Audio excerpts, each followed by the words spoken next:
Rakesh, I want you to comment on the same thing in terms of your observations in industry. I mean, Sure. you're in some ways like this disruption guru. You're talking to many people and guiding them through disruptions. So talk to us a little bit about, Sure. what is it that's different in terms of what they did? Why are they they stand out in terms of the way they have tackled and responded to disruption?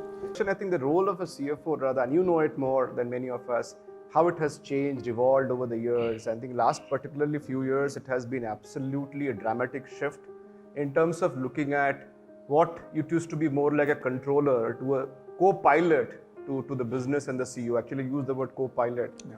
And things in terms of not focusing pretty much silos, functional focus, cost driven, bottom line driven, versus the CFOs are really looking at top line growth, organizational journey, strategy, etc.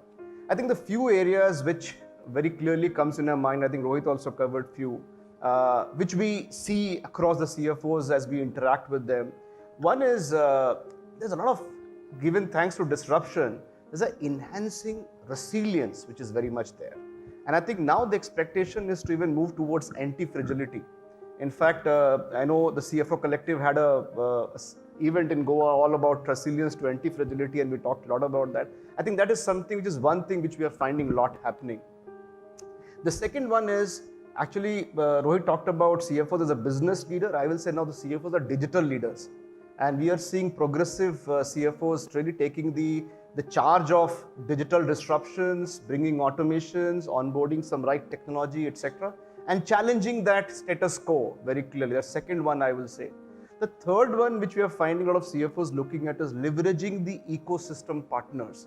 They're not going with the traditional option of saying, I will reinvent everything, I'll do everything on my own, etc. They're able to really segregate where the expertise required in multiple avatars, etc., etc. But that's something which is another perspective which we are seeing.